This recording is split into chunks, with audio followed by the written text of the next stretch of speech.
Lunes 1 de abril del 2019. ¿Qué tal? Muy buenos días, bienvenidos. Una nueva semana, aquí empieza Contacto Directo. Y lo hacemos revisando quiénes son hoy nuestros invitados. En nuestros estudios, María Fernanda Rivadeneira, la consejera electa del Consejo de Participación Ciudadana y Control Social. La candidata más votada con 2.287.000 votos. No fue recomendada por Correa ni por Nebot. El voto nulo, con su 22% de la votación, deslegitima la elección popular de consejeros de participación ciudadana. La misión de la OEA por el inusual voto nulo en esta elección observó una falta de información del CNE sobre los candidatos. Lo revisamos. Y además nos acompañará Guillermo Celi, asambleísta y director nacional de Suma. La reducción de la potencia electoral del movimiento, que en las elecciones del año 2014 obtuvo un espectacular triunfo para la alcaldía de Quito, y una revisión a la conformación del Consejo del Distrito Metropolitano. Y también estará Homero Castañera, asambleísta por Cañar, jefe del bloque de Creo, el proponente de la moción que aprobó el Pleno para que la Comisión de Fiscalización analice el artículo periodístico sobre el laberinto offshore del Círculo Presidencial y que investigue las prácticas de escuchas y espionaje dentro de la Asamblea. El caso de hackeo o piratería al presidente de la República revive un viejo debate sobre el derecho humano a la privacidad y el contenido de la piratería por violación a documentos confidenciales. Alfredo, buenos días, ¿cómo te va? Buenos días, Steffi. Buenos días a todos.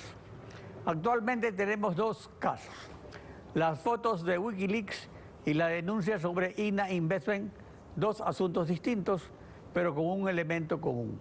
Se refieren al presidente de la República.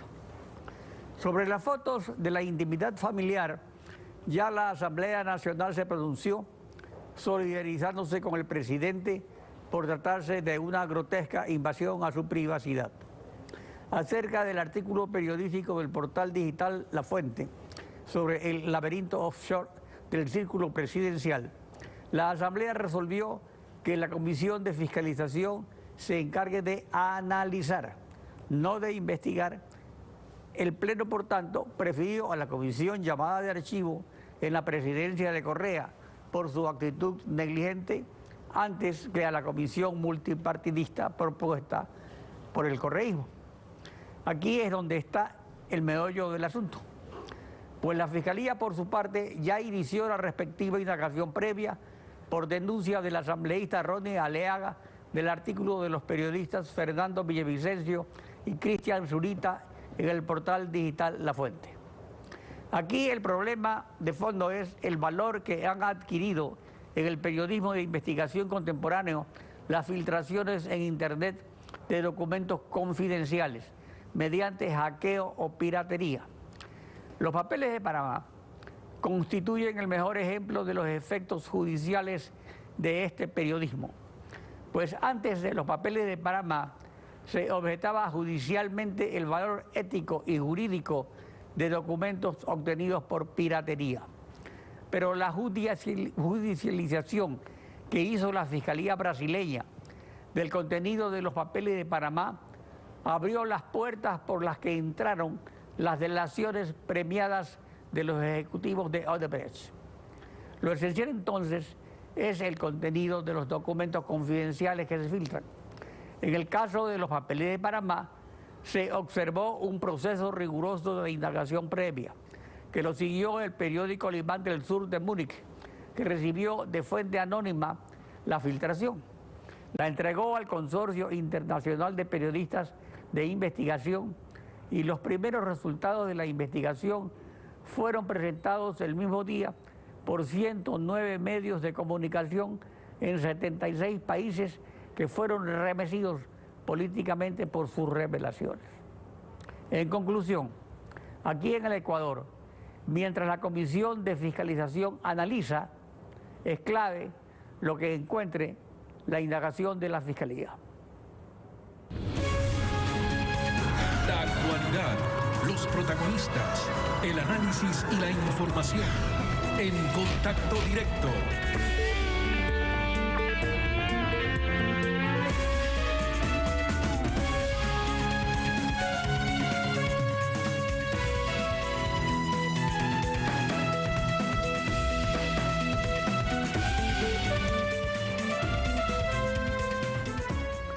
Según la página web del CNE, María Fernanda Rivadeneira fue la candidata más votada por el pueblo para Consejera Nacional de Participación Ciudadana. Obtuvo 2.287.867 votos, el 17.52%, muy cerca de los 2.652.403 votos que obtuvo Guillermo Lasso en la primera vuelta presidencial 2017, y ligeramente superada por el candidato voto nulo, que ahora logró 22%. María Fernanda Rivadeneira, buen día, bienvenida a Contacto Directo. Muy buenos días a usted y al país entero. Aprovecho la oportunidad para agradecer a cada uno de los ecuatorianos que han depositado esa confianza en mí y me otorga ser la más votada de los 43 candidatos. Quiero decirle que me honra, me llena de orgullo, pero sobre todo quiero manifestarles que no los voy a defraudar, que voy a garantizar mi fiel cumplimiento de mis labores en pro del desarrollo del país. La cantidad de votos nulos deslegitima la elección de consejeros de participación ciudadana. Por supuesto que no.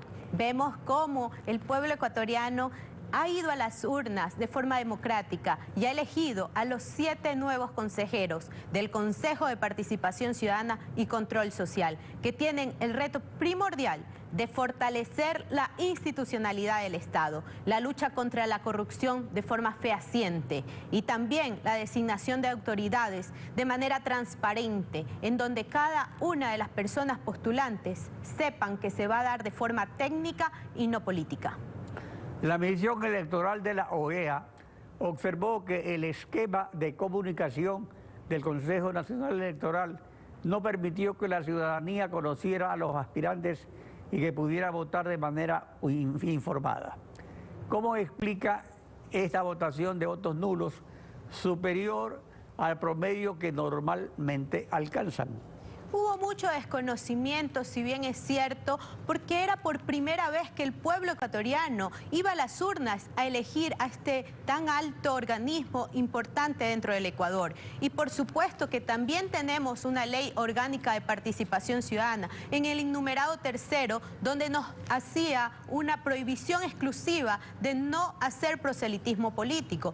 Con eso hacía que nuestra candidatura y exclusivamente el Consejo Nacional Electoral era el que se encargaba de nuestra promoción y de nuestra difusión de la trayectoria y de nuestros nombres, lo cual yo creo que lejos de eso pudimos salvaguardar una vez más que conozcan quiénes éramos los 43 candidatos a través de las redes sociales, de foros, de charlas y también a través de medios de comunicación tan importantes como este, que nos brindó la oportunidad de llegar a cada uno de los ecuatorianos con nuestras propuestas y quiénes éramos.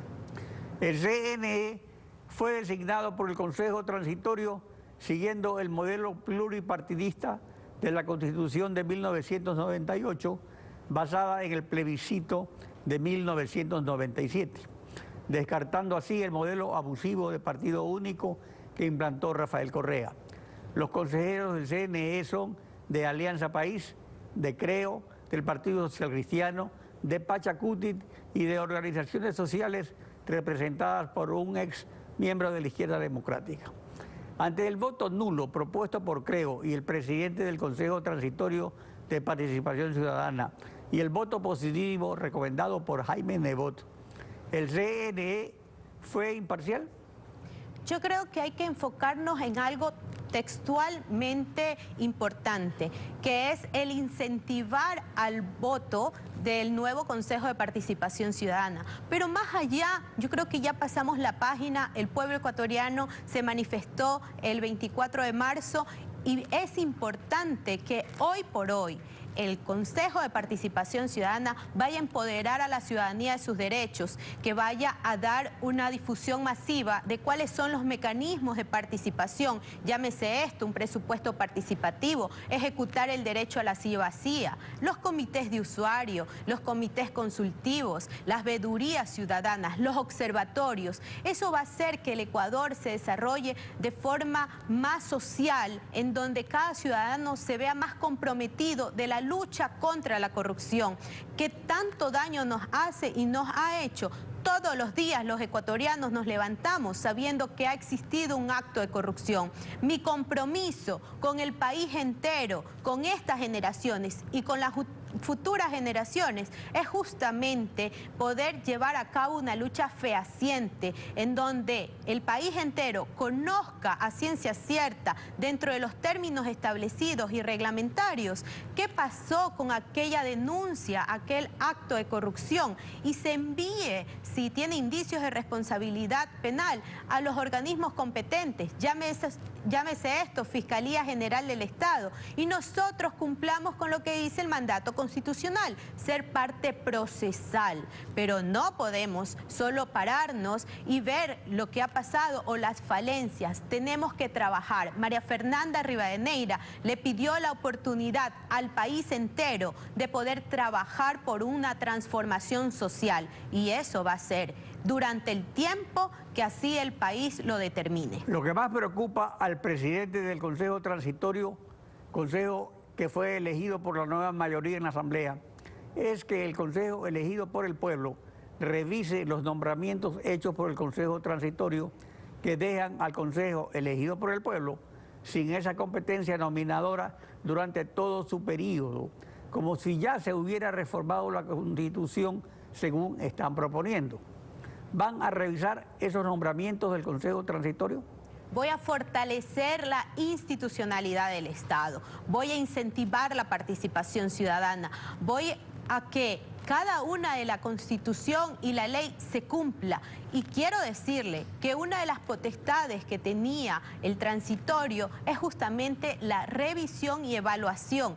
Y si esta, dentro de la evaluación, era negativa, dar por terminados los periodos. Pero sin embargo, esa potestad no la tenemos nosotros, los definitivos. Lo que sí vamos a hacer es que lo que se ha dado en debida o ilegal forma, sí se tiene que obviamente revisar, pero lo que no hay que fortalecerlo. El país necesita de ciudadanos que vayan a trabajar, no que vayan a hacer solo el uso de su silla, sino que vayan a hacer y a tener en hechos, más que en palabras, una transformación social y transparentar los procesos públicos, la gestión pública y los fondos públicos.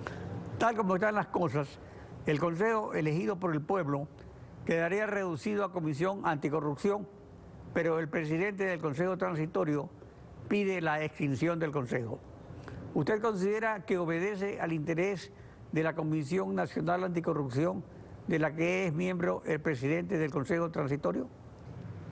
Uno de los grandes retos que tiene este Consejo de Participación Ciudadana es justamente empoderar a la ciudadanía de sus derechos. Más allá de la designación de autoridades, es que a través de que conozcan los mecanismos de participar, realizar una fiscalización social para evitar la corrupción, para poder realizar veedurías ciudadanas y verificar si hay sobreprecios dentro de los procesos contractuales, si se está cumpliendo con la contratación o no, si es beneficiosa o no aquella contratación. Hay mucho por hacer. La lucha contra la corrupción debe de ser fehaciente, una lucha total. Y los mecanismos de participación se deben de activar, se deben de ejercer ese derecho. Lo que ocurre es un desconocimiento por parte de cada uno de los ciudadanos. Mi reto es de que cada ecuatoriano se convierta en protagonista y que deje de ser espectador. En el Consejo elegido por el pueblo, solo hay 2 entre 7 de los candidatos que recomendaba Rafael Correa. No hay mayoría correísta. O hay correístas escondidos que Correa no recomendó públicamente. Por ejemplo, ¿es usted correísta? usted lo conoce y sabe que la Ley Orgánica de Participación Ciudadana establecía que nosotros no teníamos que tener ni afiliación política ni ninguna vinculación política. Eso María Fernanda Rivadeneira lo ha cumplido. No soy correísta, no pertenezco a ninguna línea partidista, soy una ciudadana independiente, fui postulada por el Colegio de Abogados de Manabí y voy a actuar conforme a la ley, la Constitución, a mis valores y principios, como lo he hecho durante toda mi vida, en el ejercicio profesional, social y hasta personal. Usted obtuvo más del doble del hombre más votado, el padre José Tuárez, con 911.000 votos que él obtuvo. ¿A qué lo atribuye? Ninguno de los dos es recomendado por Correa ni por Nebot. Bueno, yo creo que el trabajo, el que cada uno de los ecuatorianos se vea dado su confianza en esta joven abogada que sabe cómo hacer las cosas, que siempre le dijo de forma clara cuáles eran sus objetivos, que vieron no solo a una profesional, sino que también vieron a una ciudadana comprometida con el quehacer nacional, provincial y sobre todo con una ciudadana que quiere marcar precedentes en hechos históricos para estas generaciones y para las futuras generaciones también. Mi compromiso, lo reitero, no los voy a defraudar. Voy a trabajar incansablemente desde el día en que me posesione dentro de mi cargo. Invito a los sectores, a los gremios, a las personas, a los adultos, a las mujeres, a los hombres, a cada uno de ustedes a ser parte protagónica de este cambio que tanto lo hemos anhelado. María Fernanda Rivadeneira, consejera electa de Participación Ciudadana. Gracias por acompañarnos en Contacto Directo. Muchas gracias a ustedes. Estefi. Son las 7 de la mañana con 17 minutos con ustedes. Hacemos una pausa y al regresar estará Guillermo Celia, el director nacional de Suma. Los resultados electorales para Suma, que en las elecciones seccionales del 2014 se proyectó como una de las principales potencias electorales del país. Regresamos, quédese con nosotros.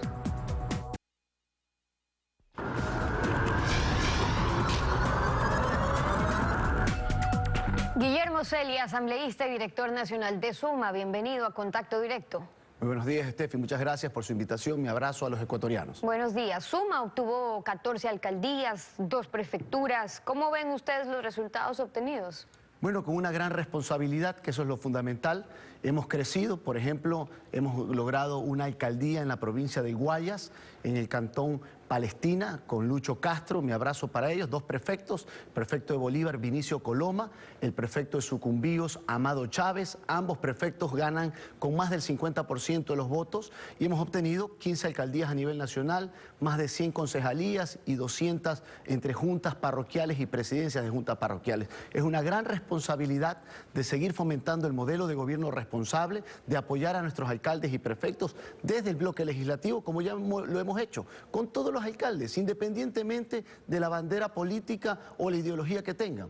Hace pocos meses aprobamos como bloque, y lo planteé yo, la creación de las alianzas público-privadas para dotación de agua potable y alcantarillado, para que los alcaldes del país tengan esta herramienta y generar Pero ayuda ¿cuánto pesó para Suma la falta de alianzas con otros partidos o movimientos para ciudades como Quito, por ejemplo? ¿Por qué no propuso Suma un candidato siendo el alcalde actual de ese movimiento?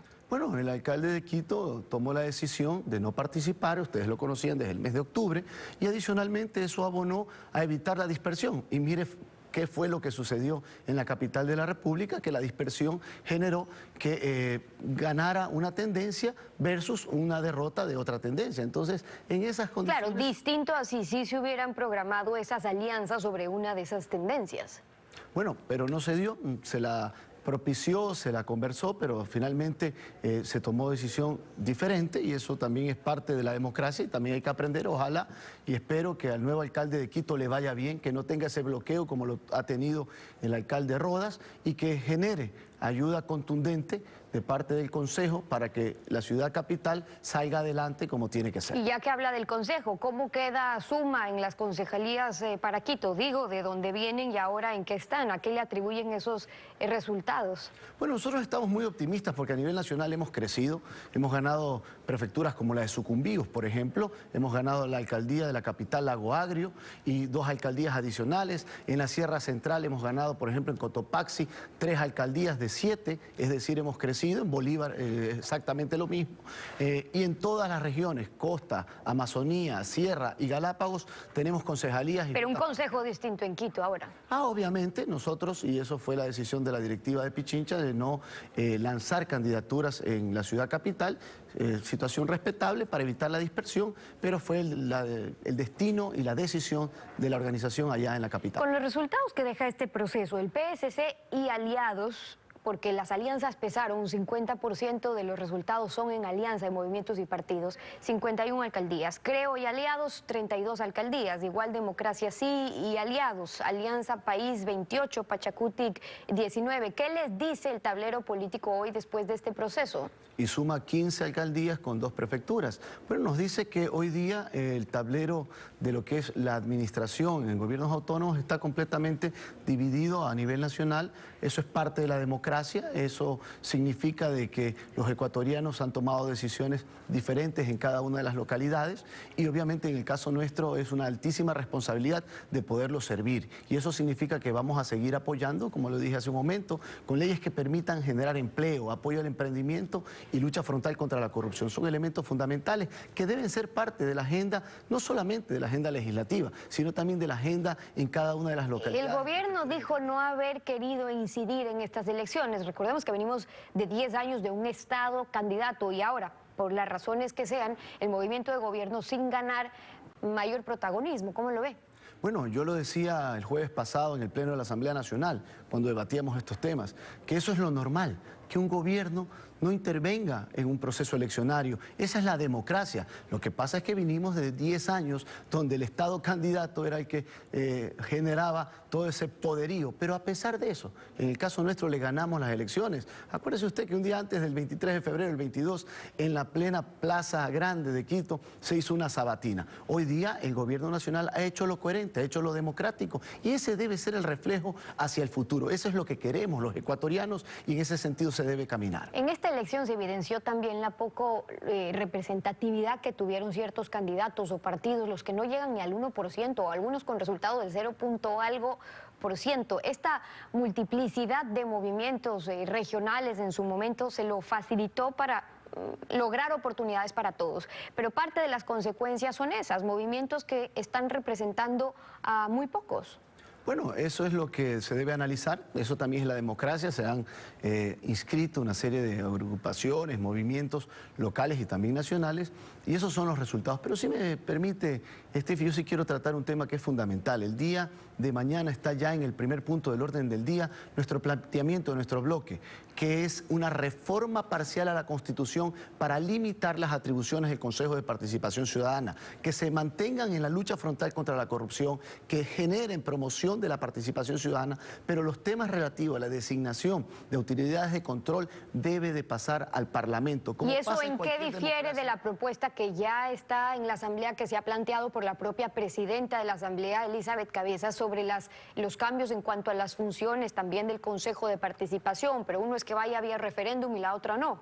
La que nosotros estamos planteando tiene la connotación de que debe ir a referéndum. Luego de los 90 días del primero y segundo debate en la Asamblea Nacional, pasa esa segunda resolución o ese segundo debate al Pleno del Consejo Nacional Electoral para que en 45 días llame a un referéndum, a una consulta al pueblo ecuatoriano y de esa manera que exista la corresponsabilidad con los ecuatorianos para darle el destino al Consejo de Participación. ¿Y por qué ustedes no apoyan la propuesta de quienes sí lo plantean, eliminar por completo a este quinto poder que no debió existir? Es decir, restarle las facultades, que se quede en lo que respecta a la lucha anticorrupción, pero que la designación de autoridades se lo devuelva al Congreso, a la Asamblea. porque esto se mantiene con lo que hablaba la Constitución del 98 de la conformación de la Comisión Cívica contra la Corrupción, que tenía esas funciones. Es decir, esas funciones se las mantiene al CPCC, o sea, el Consejo de Participación Ciudadana, pero no la designación de autoridades de control. Porque ese fue el cuento, ese fue el invento, este ente artificial creado por el correísmo para poner a sus amigos, agnados y cognados y de esa manera encubrir y solapar la corrupción de ese gobierno. Y eso es lo que no queremos que suceda hacia el presente y hacia el futuro en el Ecuador. Pero luego que se mantenga así como un quinto poder, pero para la participación ciudadana y la lucha anticorrupción. Justamente con esas dos características, la lucha contra la corrupción y la promoción de la participación ciudadana en los barrios, en los cantones y en las provincias. Eso debe ser lo fundamental para el Consejo de Participación, pero no así la designación de autoridades de control, que como en cualquier democracia sólida debe generarse, debe designarse a través de los parlamentos. Solo para cerrar, empezábamos diciendo que Suma fue una fuerza política emergente en el 2014. Hablamos del triunfo notable que tuvo Mauricio Rodas en ese entonces, pero ¿cómo quedan ahora? ¿No bien más bien como una caída o cómo analizan lo que ha pasado en los últimos años? ¿Qué reto tienen ahora? De ninguna manera, porque hemos crecido. Por ejemplo, hemos ganado nuevas alcaldías y prefectura en la Amazonía, en la Sierra Central lo mismo. Aquí en la provincia del Guayas hemos obtenido nuestro primer alcalde, que es en Palestina. Hemos obtenido concejalías en todo el Ecuador. Y esa es una gran responsabilidad, más allá.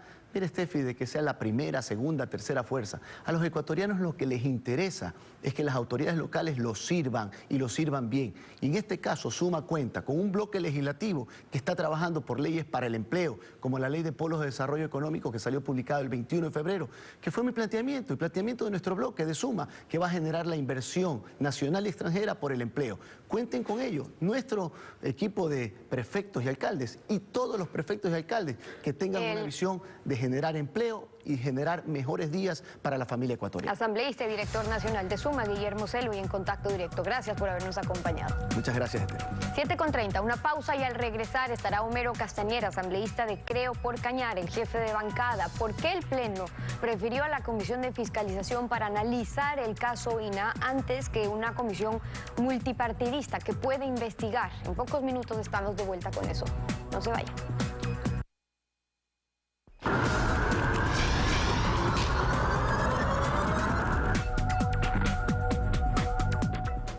El Pleno, con una resolución trole que se refería a la denuncia del asambleísta Ronnie Aleaga sobre el laberinto offshore del círculo presidencial y la denuncia de espionaje de la presidenta de la Asamblea, resolvió condenar las prácticas de escucha y espionaje al interior de la Asamblea y que se respeten los mecanismos de fiscalización y control político determinados en la Constitución y la ley. Homero Castañer, asambleísta, jefe de la bancada de Creo y autor de la moción. Buen día, bienvenido a Contacto Directo. Muy buenos días, Alfredo. Un saludo a todo el pueblo ecuatoriano. El artículo 1 de la resolución dispone que la Comisión de Fiscalización y Control Político realice un análisis de la publicación del 19 de febrero de 2019 en el portal digital La Fuente titulado El laberinto offshore del círculo presidencial y de los demás temas observados durante el presente debate, y que presentará un informe al Pleno de la Asamblea en el plazo máximo de 20 días. El mandato de la Comisión de Fiscalización es analizar, no investigar. ¿Por qué? Bueno, analizar, evaluar dentro de lo que tiene las competencias la Comisión de Fiscalización y Control Político de la Asamblea Nacional es lo correcto. Si nosotros vamos a un mecanismo ya como juicio político, es decir, tenemos los insumos, tenemos las pruebas de lo que dice, por ejemplo, contra un funcionario, en este caso, contra la presunta vinculación a familiares del presidente de la República, hay un mecanismo de enjuiciamiento político. Aquí lo correcto es hacer un análisis, vengan acá, Cristian Zurita, venga Fernando Villavicencio, cuéntenos de dónde sacaron esta información en donde hablan que el hermano del presidente de la República creó una cuenta en un paraíso fiscal, que después esta cuenta pasó hacia Javier Macías, hacia María Patiño, quien es hija de un presunto lobista que permitió que se contrate con la empresa Sinohydro, una de las obras emblemáticas del gobierno anterior, como es la Coca-Cola Sinclair, de más de 2.000 millones de dólares, se tiene que hacer una investigación, un análisis de ese artículo. Se tiene que seguir las competencias que tiene la Comisión de Fiscalización y Control Político. Leo un análisis, por ejemplo, en el caso del ex vicepresidente Jorge Glass, cuando se pidió hacer un análisis de las presuntas denuncias contra su tío, Ricardo Rivera, quien presuntamente ya había recibido transferencias siendo una persona privada, pero que eran estos lobistas. Pero no se pidió análisis, es decir, se pidió una investigación. Pero eso es lo que vamos a hacer. Existen competencias, nosotros podemos pedir pruebas de oficio. Por ejemplo, el día de hoy que nos vamos a reunir la Comisión de Fiscalización, pediremos no solo que vengan las personas que están involucradas o mencionadas dentro de esta publicación, sino tienen que venir las autoridades de control. Es decir, por ejemplo, la directora nacional del SRI tiene que venirnos a contar si estas personas justifican estas transferencias, estos movimientos en el extranjero, porque tener una cuenta en un paraíso fiscal, una cuenta offshore, no es malo. Muchos ecuatorianos, muchos grupos empresariales la tienen. Bueno, según la ley que se aprobó en el gobierno pasado, sí es malo para quien quiere ejercer un cargo público de elección popular. Sí, pero ellos no, los que están mencionados no son funcionarios públicos. Estamos hablando de familiares del presidente de la República. Y por eso para mí se ha demorado mucho. Esto lo planteamos hace 3 semanas atrás y le dije a la presidenta que esto debía asumir de oficio. La Comisión de Fiscalización es el escenario natural para hacer esta investigación. Claro, ellos planteaban que se cree una comisión multipartidista.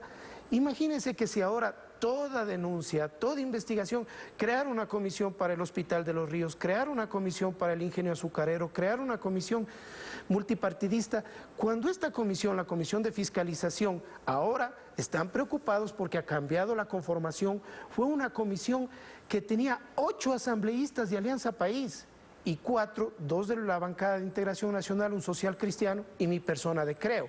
Como ahora se pelearon entre correístas y morenistas, hasta esa carga de confrontación ha llegado hasta la odiosidad, es decir, que estemos en medio el país entre lo que dice la persona que está inquilina del ático y el que está inquilino de Carondelet peleándose y el Ecuador en el medio. Eso no está bien y nosotros debemos hacer que se sigan los mecanismos constitucionales. En efecto, en el artículo 3 de la resolución se precisa que los mecanismos de fiscalización y control político son aquellos determinados en la Constitución y en la Ley Orgánica de la Función Legislativa, por lo que no caben propuestas de control político que no estén expresamente señaladas en el marco constitucional y legal ecuatoriano.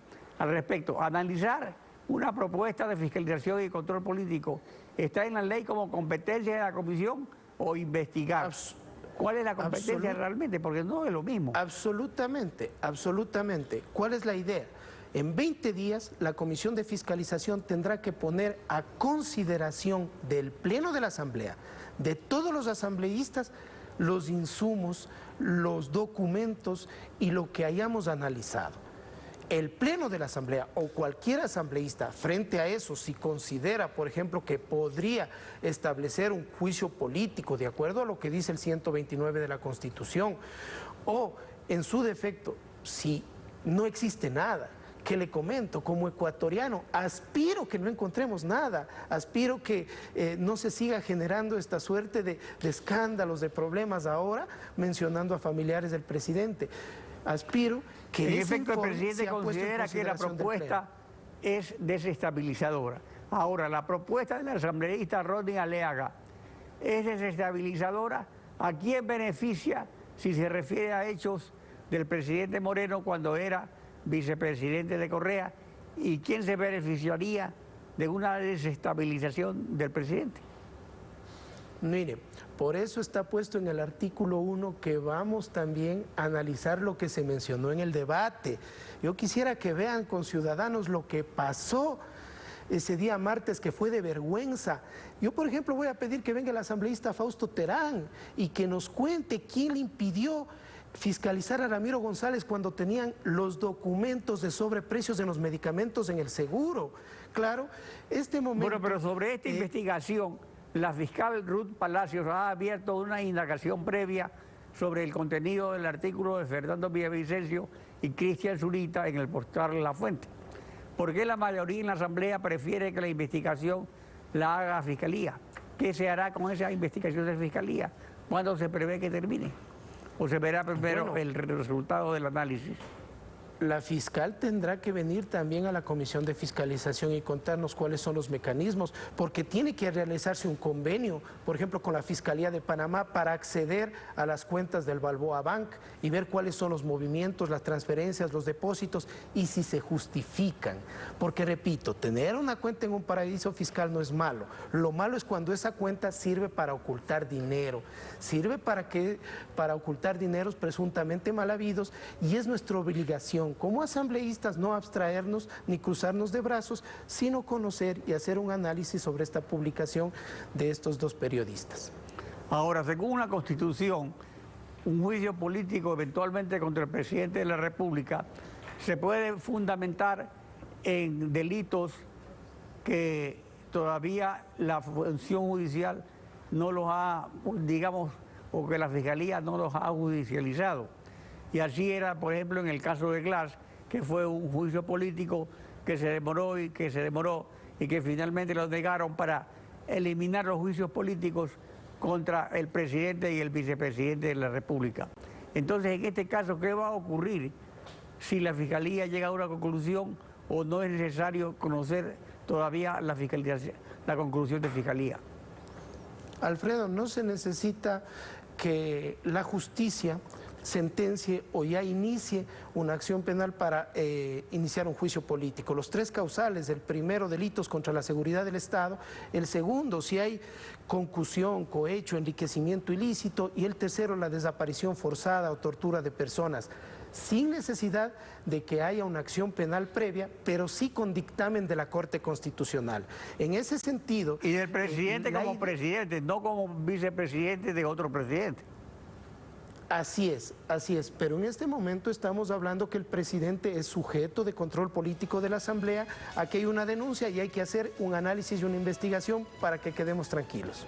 Homero Castañer, jefe de la bancada de CREO, gracias por acompañarnos en Contacto Directo. Gracias. Fin.